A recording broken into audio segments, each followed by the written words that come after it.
Hey, it's Chris Herbert. It's Monday, March the 3rd, and welcome to my Monday morning podcast. Shout out to probably one of my most loved comedians out there, Bill Burr, because I'm ripping off his idea of a Monday morning podcast series. He is probably the most um, interesting comedian I've ever come across. He has these podcasts that take place twice a week. He has the Monday morning podcast, and then he has the Monday morning podcast on a Thursday. And he has been doing this for years and years and years. And I listen to him weekly. Um, I love to hear his perspective on life. I love his humor.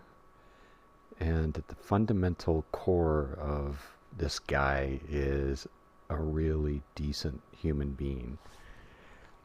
He uses profanity a lot.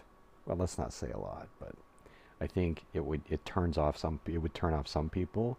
But if you can get by that, um, and maybe listen to one of his podcasts and some of the observations that he has about life, especially given, some of the topsy-turvy things that are happening in our world today, um, it really helps. It helps me get through a day. Sometimes it helps me get through a week, and I love him. In fact, I'm going to put a link in the description below because I'm going to post these on YouTube.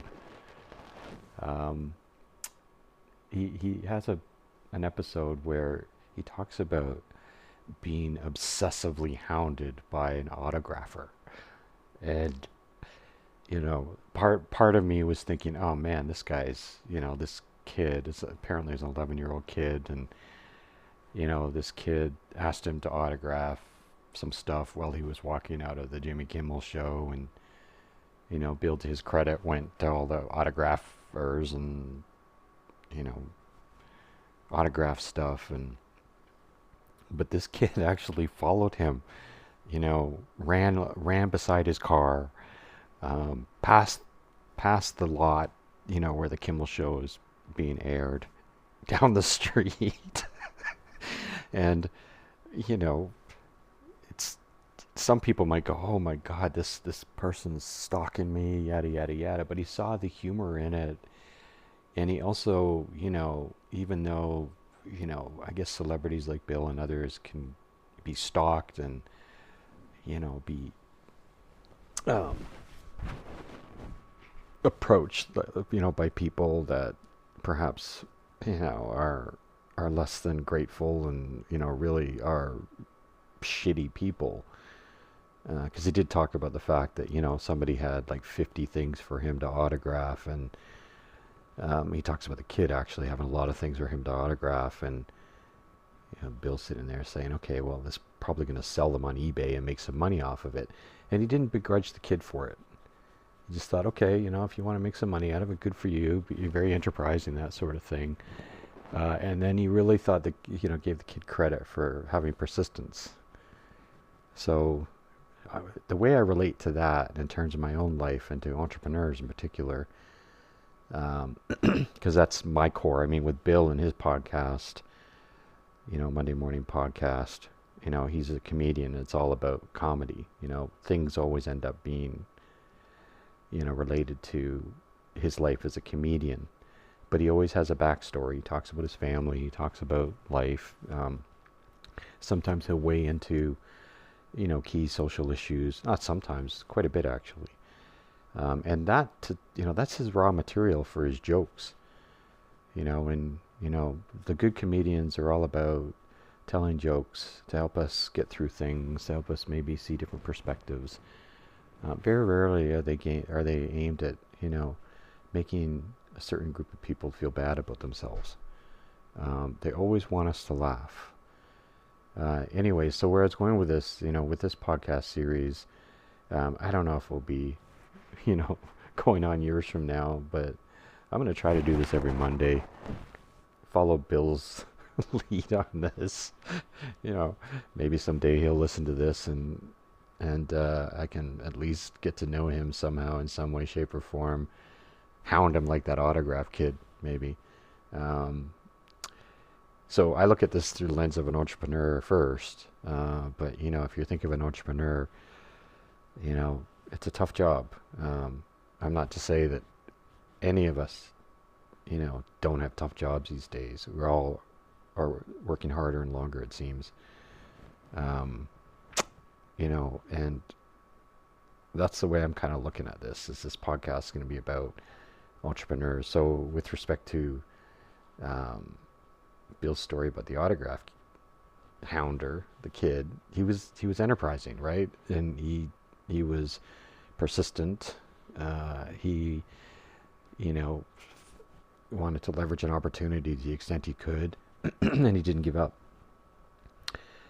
Um, so, you know, he really understood that that was a good thing for this kid to have in his DNA, and I really relate to that from an entrepreneur perspective. The challenge we have as entrepreneurs is, you know, if you're hunting the deal when you're trying to get that first client, you know, it's difficult to manage that because while you're hunting for them, I don't want to say you're desperate, but those first, you know, first customer, first 5 customers, you know, during those early stages are really tough to get.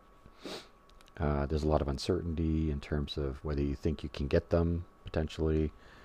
Um, it's hard to know whether you're going to get a guarantee of income, you know, not just this month, but months going, especially when you're starting out, right? So, and then you have to sort of, sometimes it's tough to be overly persistent because you don't want to harass people for their business. So it's not easy. Anyway, it's an interesting starting point to bring up is was Bill and the autographer, and you know, some sort of connection to what it's like being an entrepreneur. Yeah, so here I'm in Grey Bruce, so you know this has been a unbelievably wintry winter. Tons and tons and tons of snow, which has been great for tourism when it comes to skiing and doing outdoor activities and enjoying what Mother Nature is giving us. And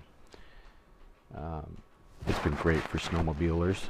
My dog wants to play ball with me. Not right now, Gypsy. Later. Um, so it's been great for snowmobilers. Seen a lot of snowmobilers up here in Grey Bruce. And we have all these snowmobile trails that go through, you know, the area, groomed and managed by volunteers, you know, snowmobile enthusiasts, and the landowners, you know, who have granted access to their land so that the snowmobile trails could be maintained. A really cool example of a network of trails, for lack of a better word, you know, where people are using the land, and the people that own the land are letting people use it in order to recreate, so to speak. And the odd time there's a snowmobiler that will go a little astray and maybe go on a farmer's field or something like that. But by and large, these snowmobilers are great people. You know, some of them are, you know, obviously are farmers themselves who have snow machines who perhaps aren't too busy, which is um, I haven't found anybody as hard working as farmers. So some of them have time to snowmobile, some of them don't. But you know, even the ones that are coming up from other areas to snowmobile, you know, it's great for our economy. Um, so what has happened though is roads have been closed um, many times in the past month. This February was just unbelievably shitty. You know, if you look at the amount of times that it snowed, how many times the schools were closed, it almost felt COVID-like. You know, you just couldn't get out. The weather was bad, and even when it wasn't snowing, if it was blowing, the snow was being blown across the roads and creating these snowstorms themselves. And lots of accidents, lots of road closures. And the other day I was driving home. We live in the country. And, I was about to turn to go down the road where our home is. And there was a firefighter's truck there. And there was a gentleman in the truck, firefighter in the truck. I don't know if they're volunteers or paid. And he just opened the window and waved me by. So I had to stop, and I'm thinking to myself, okay, well, the road's closed. That's probably not a good thing. I live just down the street, so, I just want to find out, maybe I can get down there if the accident wasn't before where I lived. So, and the guy really pissed me off, to be honest. I said, hey, I live just down the road here, and he went, he kind of didn't give a shit. And he said, well, you can't go this way. You have to go around this way. And I said, yeah, but I'm just down the road. And he says, well, you can't, and he was kind of abrupt and whatnot. And,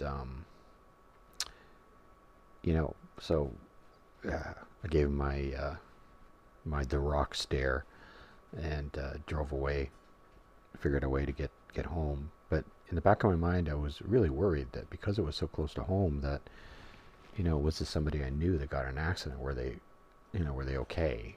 Now, it's not up to him, this firefighter, to really give a shit or be empathetic, but I thought, well, there could have been a better bedside manner, I guess you could say.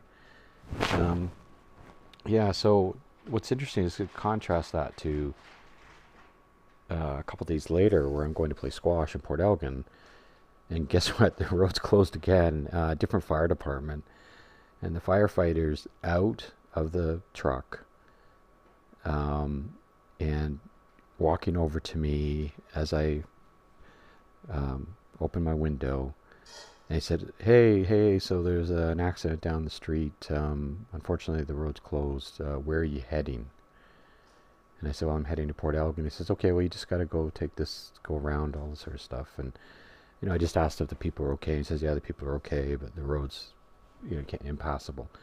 What a totally different, bedside manner from this gentleman, Anyway, quite a contrast.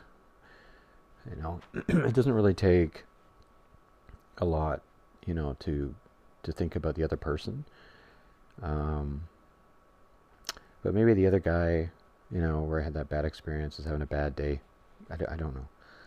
So I need to think of him as well, right? So, yeah, so this week, playing some squash. We're doing some customer interviews.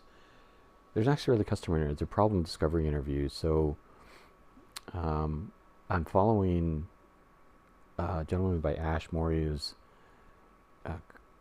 continuous innovation framework methodology. It's all part of a series of methodologies, and that Ash has rolled up into a systematic approach to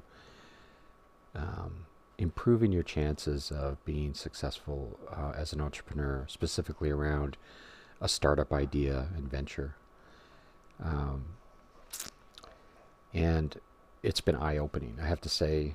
I've been familiar with Ash's book called Running Lean since his first edition came out.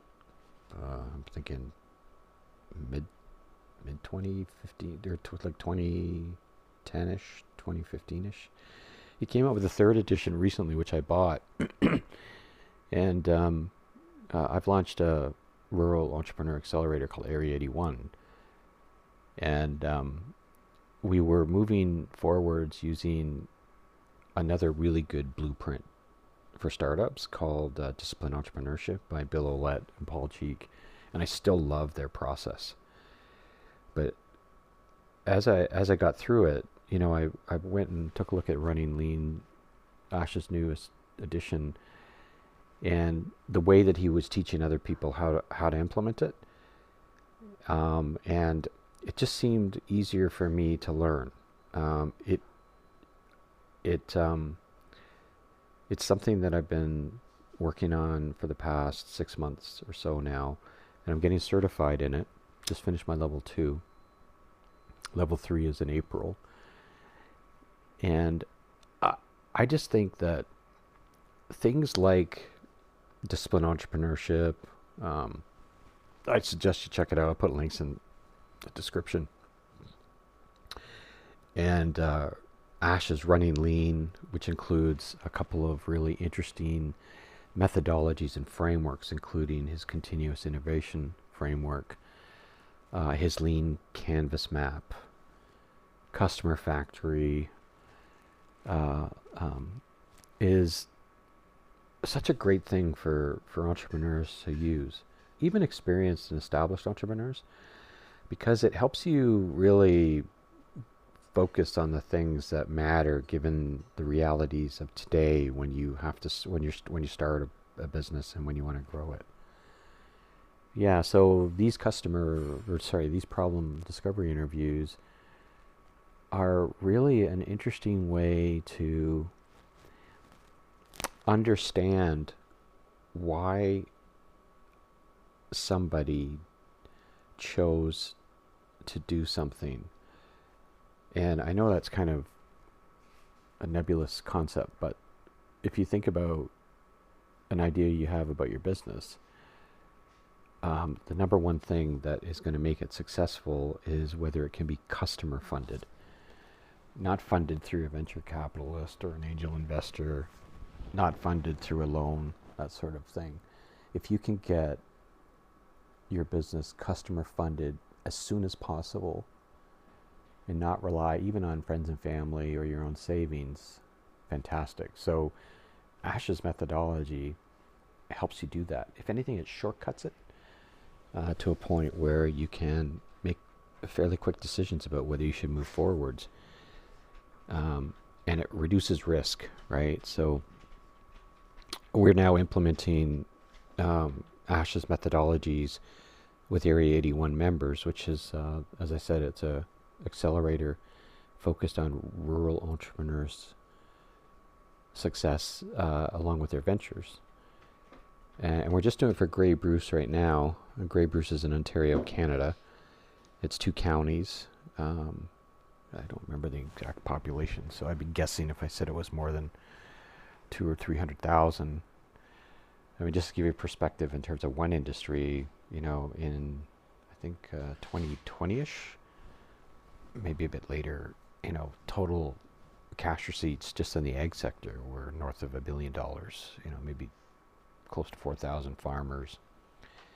A majority of them small business people. Whether they call them, sometimes I don't know that they call themselves small business people or entrepreneurs, but essentially these are people who are self-employed.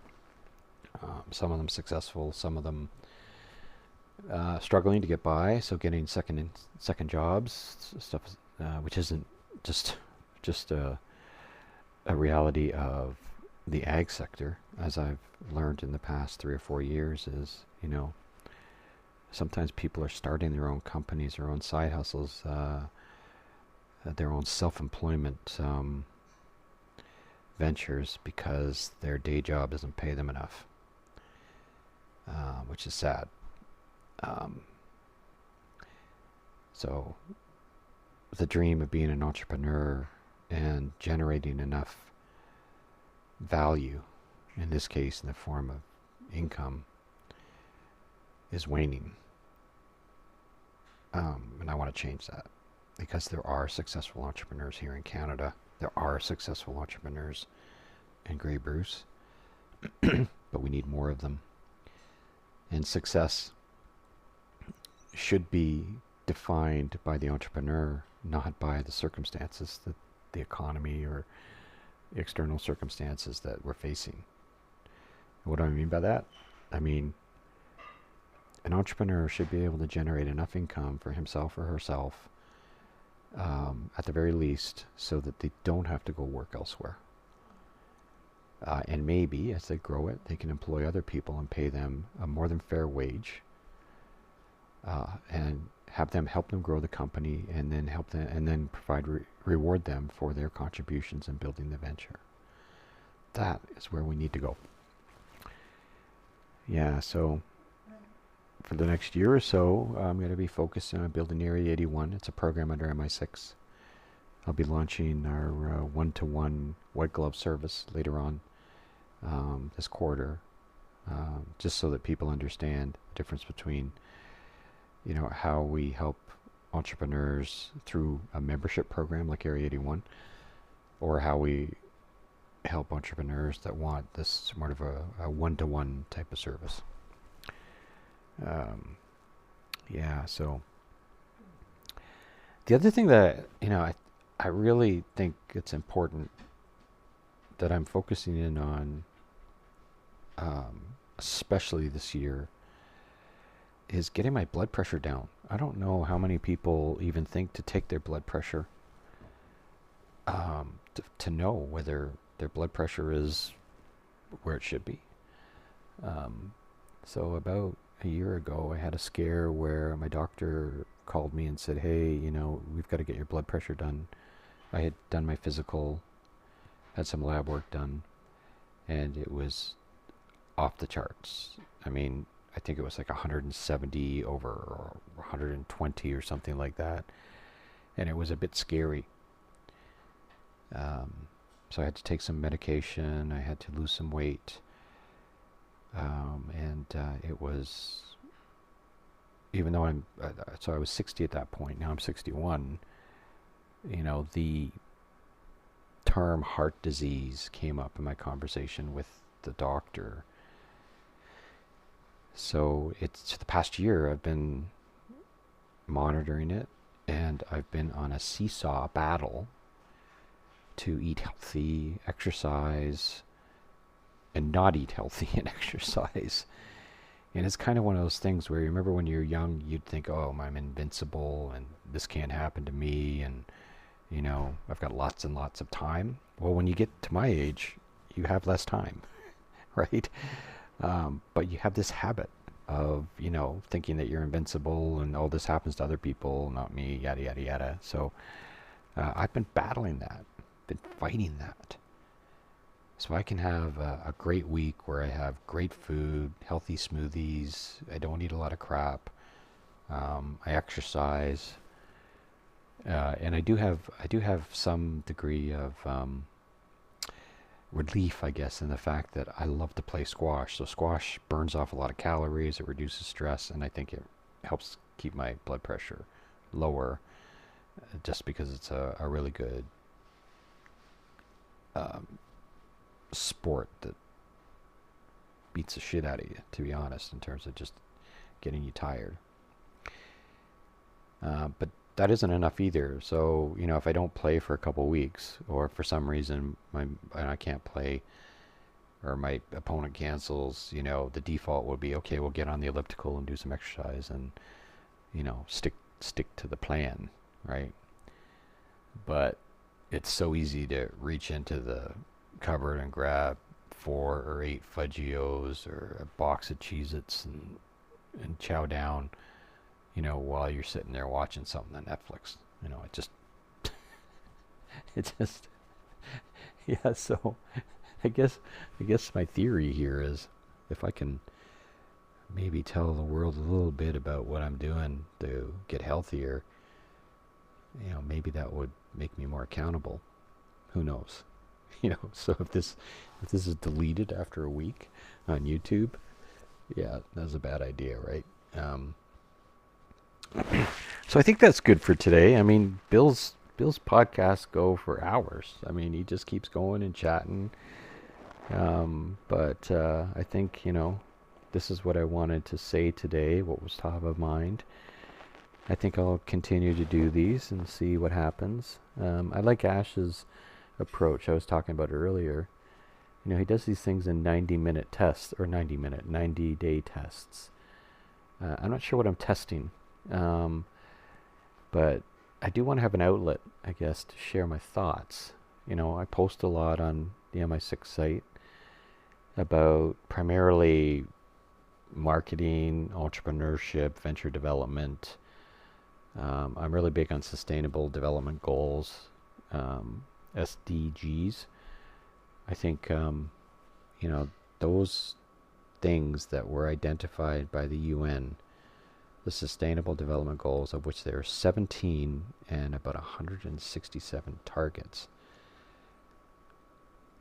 more people need to know about, and more people need to help move all of those goals forwards, especially in light of what's happening in the US. In fact, I just wrote a blog post today on how Canada can compete against the administration, because we're not competing against America. I don't care what anybody says. I've worked with lots of Americans. They're great people. We're talking about a small group of power-hungry people in the White House, starting with Trump and Musk.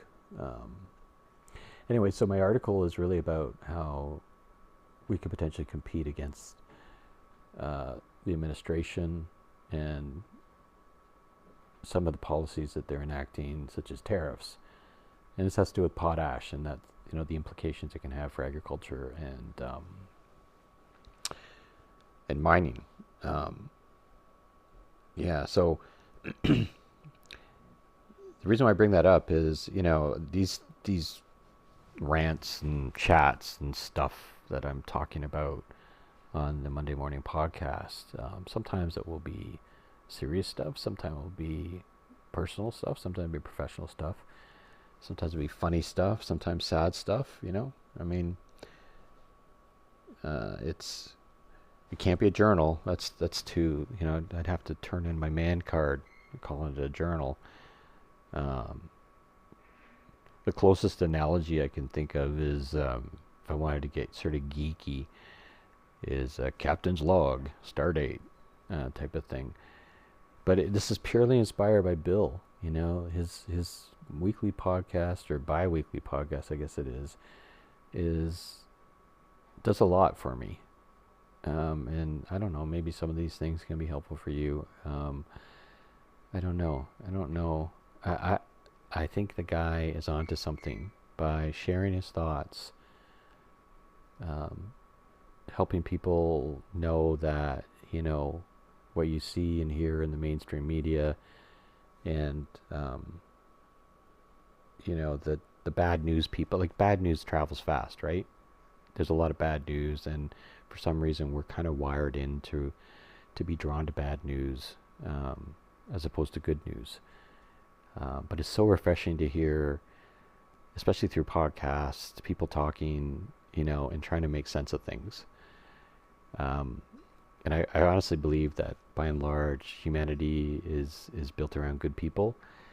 And when there are problems that need to be solved, we can rally around them and solve them.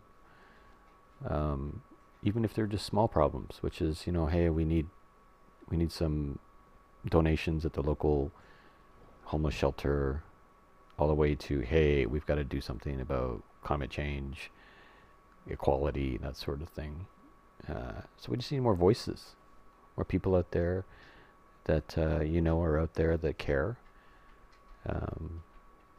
and we can change, because there's some things that need to be changed, unfortunately. And I'm not sure we can rely on politicians to do that. I know we can't rely on politicians to do that. We need a lot more heroes. I'm not saying that I am one or I want to be one, but we need acts of heroism, and I just think we need a lot of voices out there that can help us become hopeful, maybe inspire us to do some things. Maybe you'd like to go check out what sustainable development goals are. Maybe you want to just check out Bill's podcast on YouTube and laugh a little bit and have some fun. By the way, last thing I'll say is, there have been times when I've fallen asleep listening to Bill's podcasts, and because they're long, and they, they're persistent. So what I mean by that is, when you're asleep, you hear this guy talking, and it can infiltrate your dreams. I swear, there have been times when I have had a dream where this annoying person keeps talking, and I'm trying to have a conversation with him, and he won't stop talking. And I am getting pissed off, frustrated, and I'm thinking that this guy is a jerk. And it turns out I've had a Bill Burr podcast on, and he's infiltrated my dream. This is without a lie. This has happened so many times. It's so funny. Anyway, that's it for this one. Have a great week. Talk to you later.